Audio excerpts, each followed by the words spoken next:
Guerreiros, é o momento de falarmos sobre chemtrails. Chemtrail, abreviação de Chemical Trail, ou seja, trilha química. É essa teoria lançada por Dane Wigington, vocês podem olhar na foto. Esse indivíduo chamado Dane Wigington, junto com outro indivíduo que vocês podem olhar também, chamado Francis Mengel, eles levantaram uma hipótese lá em Shasta, Condado de Shasta, na Califórnia. Esses dois indivíduos mandaram realizar alguns testes de solo e de água, para analisar a composição química da água presente em açudes e no solo da região do Condado de Shasta, na Califórnia, nos Estados Unidos.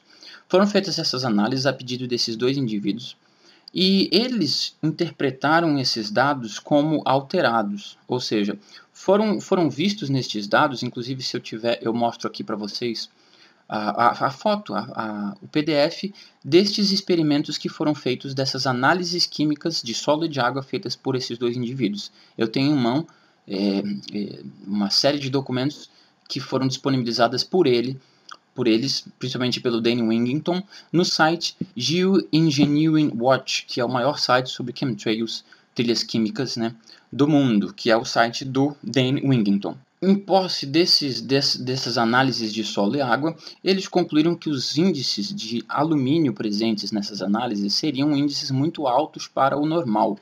Sabemos que não, sabemos que os índices eram considerados normais, mas a interpretação errônea desses indivíduos fez eles lançarem uma tese, uma teoria, de que o Condado de Shasta estaria sendo vítima de um projeto do governo dos Estados Unidos de borrifamento de aerosóis na alta atmosfera, ou seja, o que é conhecido como geoengenharia de aerosóis, onde seriam pulverizados partículas químicas como o alumínio para projetos de engenharia climática, controle climático, redução populacional. As finalidades são as mais variadas segundo os teoristas da conspiração das chemtrails, E lançaram uma teoria, que a Califórnia, principalmente o Condado de Shasta, estaria sendo vítima de um projeto secreto do governo dos Estados Unidos de pulverização de aerosóis na alta atmosfera, devido ao número enorme de trilhas persistentes que eram vistas nesse condado.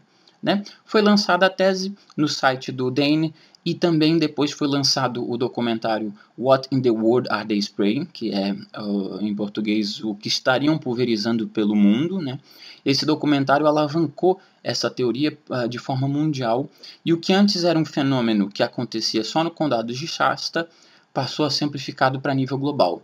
Então não se trata mais de um projeto de engenharia climática do governo dos Estados Unidos sendo aplicado no Condado de Shasta. Não, agora é um projeto mundial, Então seria a chamada geoengenharia global. Um projeto de uma enormidade quase indescritível, onde aviões borrifariam produtos químicos por toda a face do globo, se é que é um globo, pode ser plano. O fato é que esses aviões estariam borrifando pelo mundo inteiro essas partículas químicas para um projeto de controle climático global e de redução populacional. Bom, essa história surgiu em 2010 para 2011, essa notícia foi surgindo, essa teoria conspiratória foi se moldando na internet, e foi por volta de 2011 para 2012 que chegou ao Brasil. Eu comecei a ter contato com esse assunto e achei impressionante na época. Falei, meu Deus, existem análises de solo, existem documentários super bem articulados, existem especialistas que afirmam a veracidade disso tudo, e para uma pessoa leiga, para uma pessoa comum que recebe essas informações pela internet, a coisa parece muito verossímil mesmo. Você tem toda uma ciência por detrás dessa teoria das chemtrails, que na verdade é uma espécie de pseudociência bem fajuta, mas que aos olhos do leigo parece que aquilo é realmente comprovado. Eu, na época, em 2011, achei que aquilo fosse uma verdade absoluta e passei a ser um dos propagadores no Brasil dessa teoria. Então eu criei grupos, blogs, sites, eu fiz vídeos, eu passei a estudar o assunto com muita vontade. E me tornei um indivíduo que vamos dizer assim, reconhecido nesse universo das chemtrails no Brasil. Muitos vídeos, muitos canais, Por exemplo, o primeiro site chamado, o primeiro blog sobre chemtrails, um dos primeiros, né, foi um que eu montei chamado trilhaquimica.blogspot.com. Ele existe até hoje, apesar de tudo que está escrito lá não é verdade. Hoje em dia eu sei que não é verdade, eu mesmo escrevi, mas está lá como prova de que eu trabalhei com essa questão toda das chemtrails. Eu fui realmente a fundo. Então, eu escrevi para jornais, vocês podem ver algumas fotos aqui, né? Eu escrevi para vários jornais, eu articulei esse assunto e estudei muito a fundo. Dediquei 4 anos da minha vida ao estudo e à divulgação da engenharia climática, da geoengenharia, do projeto global de pulverização atmosférica. Ok, até ali achando que aquilo tudo era real. A partir de 2014 para 2015, as investigações começaram a se tornar bem sólidas, né? Eu entrei em contato com alguns especialistas de São Paulo, aqui de próprio Santa Catarina também, de fora do Brasil, e intercalando informações nós chegamos à conclusão de que não, é bem complexa essa conclusão, mas levou meses de estudo bem elaborado para concluirmos que de fato tudo se trata de um grande embuste, tudo se trata de uma teoria conspiratória das mais conspiratórias possíveis. Danny Wigington é um farsante, de toda essa história das chemtrails, né, do documentário What in the World at the Spring, é tudo um grande engodo. Não existe de fato um projeto de geoengenharia climática global, né? Os senhores do mundo estariam pulverizando os aerosóis para redução populacional. Isso não é uma verdade. Infelizmente, tá? Eu sei que vocês conspiradores de plantão aí gostariam que fosse real, mas de fato não é. Como que eu descobri a verdade? Como que eu descobri que essas trilhas que estão sendo vistas pelo mundo todo não são químicos pulverizados dentro de um projeto clandestino de engenharia climática, né? Como que eu descobri que essas trilhas não se tratam de químicos, mas se tratam de rastros de condensação persistentes deixados pela passagem de aviões comerciais? Sim, são rastros de condensação persistente. Aí é que está. O que alegam os teoristas da conspiração das chemtrails? De que antigamente, na época dos nossos avós, dos nossos pais, nós víamos um avião passando, como vocês podem ver aqui na foto, um avião passando com aquele rastro curto. É chamado de contrail, ou seja, condensation trail, trilha de condensação. Ela é curta e desaparece atrás do avião. Segundo os teoristas da conspiração, isso seria um contrail comum. Já esse contrail que se expande, né, que permanece no céu e que se incha e se expande, se transformando numa nuvem, esse seria o chemtrail, ou seja, uma trilha química que não é oriunda de aviões comerciais, e sim de aviões clandestinos pulverizadores que trabalham dentro desse esquema de pulverização global. Como eu descobri a verdade, ou seja, que não são trilhas químicas, isso você pode ver, se você tiver paciência e vontade, assistir a série que temos aqui no canal chamado Chemtrails, a Verdade Revelada. Talvez tenha um outro nome, mas se você procurar na playlist, aqui nas playlists do canal, você vai encontrar essa série. É uma série de 7 vídeos, são mais de 4 horas de vídeo que eu fiz, onde eu explico toda a minha trajetória dentro desse universo das chemtrails e como que eu vim a entrar dentro da teoria, ser um teorista da conspiração das chemtrails e depois conseguir sair fora depois de descobrir a verdade, ou seja, descobrir o embuste. Vocês podem conhecer essa trajetória toda. Nesse vídeo aqui, que já está chegando a 10 minutos, eu quero ressaltar outros pontos e falar algumas coisas com vocês. Por quê? Porque hoje, que é dia 29 de 6 de 2017, nós estamos entrando no mês de julho, e na capital de Santa Catarina, na região de Santa Catarina, nós temos a entrada da frente fria e o início do inverno. Então, normalmente são nessa data de junho para julho, de julho para agosto, que explodem essas trilhas no céu de Santa Catarina. É o período do ano que a gente mais vê essas trilhas. Logo cedo da manhã, 6 da manhã, quando você acorda, você já vai poder vê-las no céu, principalmente da capital de Santa Catarina, que é onde existem muitas aerovias comerciais que passam aqui no sentido norte-sul, sul-norte, ou seja, descendo do Paraná, de São Paulo, Rio de Janeiro, para Rio Grande do Sul, ou subindo, né, ou seja, nesse vertical no Brasil, né, descendo e subindo o Brasil, passando por cima da capital de Santa Catarina. São aerovias interestaduais e por isso são vistos muitas trilhas. O processo eu vou mostrar para vocês, eu fiz hoje algumas filmagens, né? Hoje foi um show de trilhas persistentes no céu, foi um show de nuvens, foi um show de fenômenos atmosféricos. Nós vamos ver desde nuvens cirrus fibratus, como essas que eu já estou mostrando, essas são algumas das fotos que eu tirei hoje, essa também, essa outra que vocês estão vendo, são nuvens cirrus fibratus. No entanto, eu registrei também uma nuvem cirrus vertebratus, que essa que vocês estão vendo, muito linda, né? Ela forma uma vértebra, por isso se chama cirrus vertebratus. Cirrus significa cabelo, são essas nuvens que se formam no início da estratosfera, ou seja, no final da troposfera, início da estratosfera, a região entre 10.000 a 12, 13.000 metros de altura, é a região de início da estratosfera, onde as temperaturas se encontram a menos 40 graus, ou seja, é muito frio, e é justamente nessa região onde trafegam os aviões em altitude de cruzeiro. Quando eles trafegam nessa altitude e existe saturação de umidade nessa região, a região de voos de cruzeiro, estes aviões comerciais vão gerar trilhas de condensação persistente. A saturação é suficientemente forte para fazer com que a trilha se mantenha e se expanda, formando uma nuvem artificial, vamos dizer assim. Logo cedo, isso foi ontem, dia 28 de junho de 2017, eu acordei e já vi muitas nuvens desse tipo, como eu mostrei nas fotos para vocês, nuvens cirrus das mais variadas. Eu falei, bom, agora é só aguardar que as trilhas vão começar a chegar.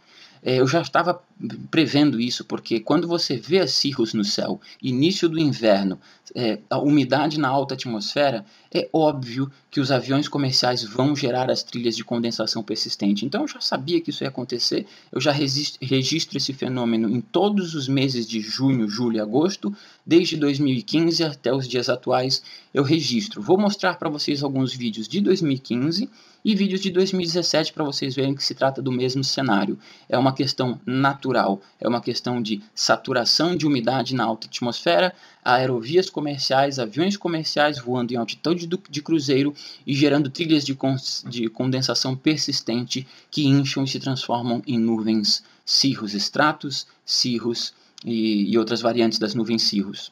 Trata-se de um fenômeno natural, cíclico, sazonal, que acontece no início do inverno, quando existem essas condições propícias à formação dessas trilhas persistentes. Então, hoje, dia 29, ou seja, ontem eu vi já as nuvens cirrus pelo céu e já fiquei pronto, já de olho atento e com câmera na mão para poder fazer as filmagens, porque eu sabia que as trilhas viriam. Não deu outra. Hoje, dia 29, pelo início da manhã, o céu já estava recoberto de nuvens cirrus, né? E as trilhas de condensação persistente. O céu foi tomado hoje o dia inteiro, das 6 da manhã até as 5 da tarde. Os aviões que circulam em grande quantidade, subindo e descendo o Brasil no sentido norte-sul, sul-norte, passando por cima da capital Santa Catarina, geraram centenas dessas trilhas durante o dia todo. Para qualquer entusiasta das chemtrails, da teoria das trilhas químicas, isso seria um choque, né? Meu Deus, estamos sendo atacados por um projeto de conspirador, estamos sendo atacados por um plano clandestino de pulverização de químicos, né? Qualquer teorista da conspiração vendo essas cenas que eu estou mostrando para vocês teria pirado, teria ficado teria tido um verdadeiro acesso neurótico aqui vendo essas cenas. Eu acho que eu não vou mais falar, o vídeo já está em 15 minutos, eu vou passar as imagens que eu gravei, durante essas imagens eu vou relatando as coisas, e vocês vão poder ver melhor como que funciona essa coisa toda, né? Como que essas trilhas se dão no céu, eu vou fazendo as explicações e a gente vai entendendo, ok? Vamos assistindo os vídeos então. Estamos diante então de um céu que está sendo borrifado por aviões dentro de um plano conspiratório global que visa o controle climático, a redução populacional, etc. e tal. Então seriam esses rastros que estamos vendo aqui, produtos químicos lançados por aviões dentro de um esquema clandestino de pulverização atmosférica global, né? Essa é a teoria, isso não é real. Eu acreditei muitos anos que isso fosse real, mas os dados comprovam que não. Que de fato, todos os anos nós vamos ver esse mesmo fenômeno. Ano que vem, quando der junho para julho, eu estarei aqui fazendo o mesmo vídeo como esse, porque isso se repete, é cíclico, é uma questão natural. Por que acontece mais hoje em dia e não acontecia antes?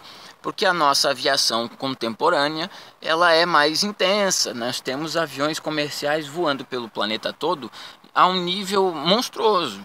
É muito avião, por isso que existe, por isso que nós vemos com mais facilidade essas trilhas permanentes.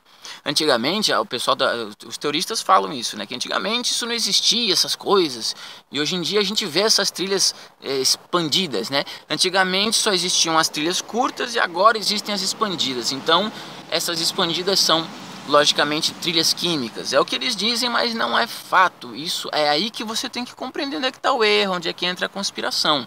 O motivo de não haverem muitas trilhas antes e haver mais hoje é porque nas últimas décadas, a partir do começo aí da virada do século, vamos dizer, a explosão da aviação começa ali em 1930, 40, 50, a Segunda Guerra Mundial é que explode a aviação e aquilo vai entrar a entrada da aviação comercial de grande escala mundial, né? Ela vem acontecendo de 1970 para cima, vamos dizer.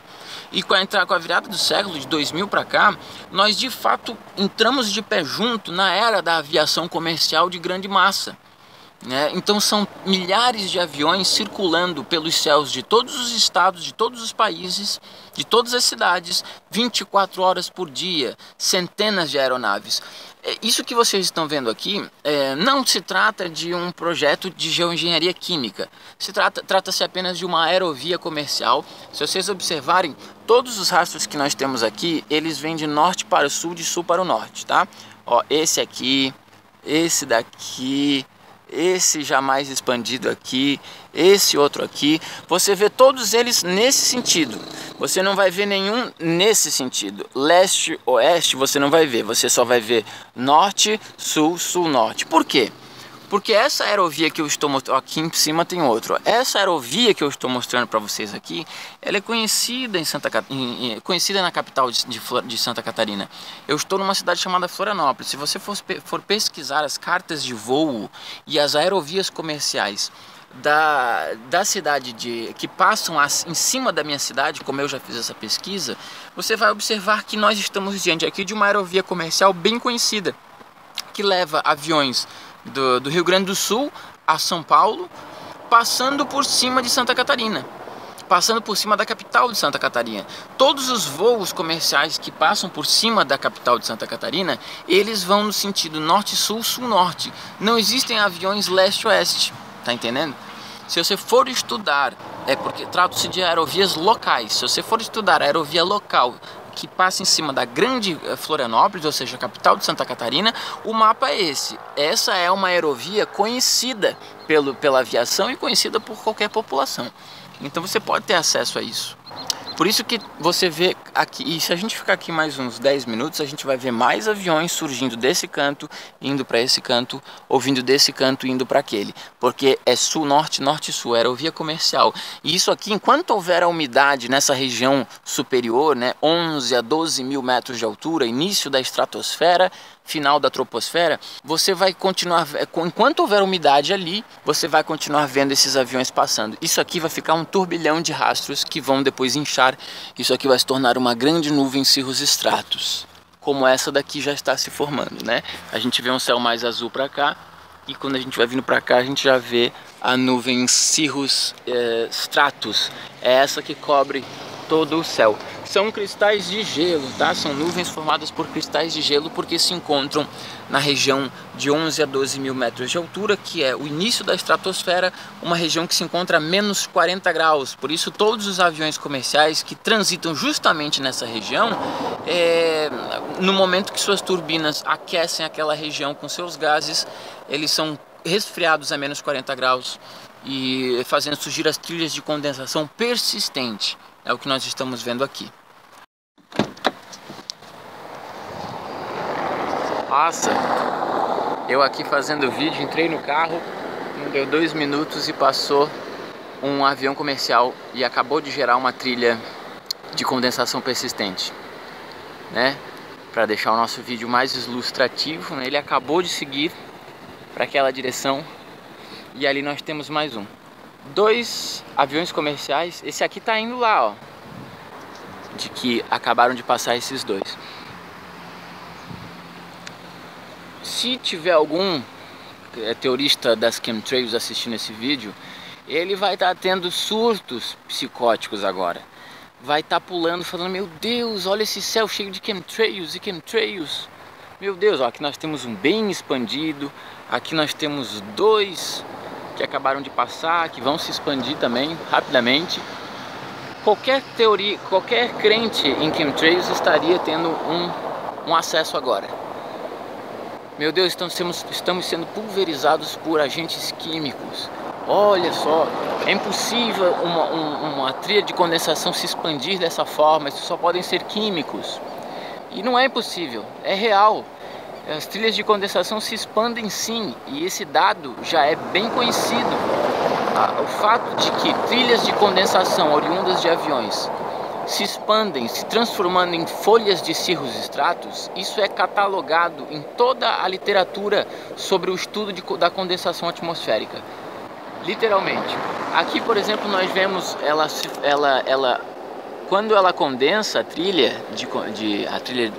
dos aviões, quando se condensa, ela pode formar o que a gente chama de mamatos, que são apêndices, né? Ela vai formando pequenas bolinhas, pequenos apêndices chamados de mamatos, quando não há ação do vento, ou seja, elas começam a formar essas esferas chamadas de mamas ou mamatos. É o mesmo processo no qual são formadas as nuvens mamatos que eu mostro na foto para vocês, né? Vão formando esses apêndices circulares. Agora, quando há vento, quando há presença de vento, a trilha de condensação persistente, ela vai ser levada pelo vento, formando um tapete de cirrostratus ou uma cirrusfibratus também. É o caso dessa daqui, ó. Você vê que essa trilha aqui, né? Ela vai se expandindo tanto, se expandindo tanto, se expandindo tanto, que quando chega para cá, ela já se transformou no paredão de cirrostratus. É um verdadeiro paredão, é uma folha que eles chamam de folha de cirrostratus. Essa daqui também, ela vai sendo levada pelo vento. Quanto mais vento, mais ela vai sendo arrastada. Aqui, por exemplo, ó, vocês conseguem ver esse véu arrastado, né? Ele veio dessa outra trilha aqui, né? E vai formando esse véu quando há presença de vento. Quando não há, ela vai formando essas mamas, ou seja, essas pequenas nódulos circulares, né? Quando não há presença de muito vento. É uma área da ciência bem conhecida, bem estudada, só que as pessoas hoje em dia entraram nessa onda da teoria da conspiração dos chemtrails por causa de alguns indivíduos como Daniel Wellington principalmente. Vamos dar uma olhada na literatura, né? Eu vou puxar aqui para vocês um vídeo que eu tenho, onde a gente vê a literatura científica que registra esse fenômeno, ou seja, o inchaço, a formação de cirrostratus a partir de trilhas de condensação oriundas de aviões. Essa é uma literatura conhecida, eu vou passar para vocês agora. Bom, vamos então buscar as respostas na literatura, nos anais, né, na literatura científica que temos aí, que beira já o estudo da formação de nuvens e da condensação atmosférica. É um estudo que já tem mais de 50 anos. Beira seus 70 anos esse tipo de estudo. Então já existe uma vasta literatura que registra e documenta esses fenômenos de condensação atmosférica há mais de 70 anos. Então é na literatura que nós vamos encontrar as respostas.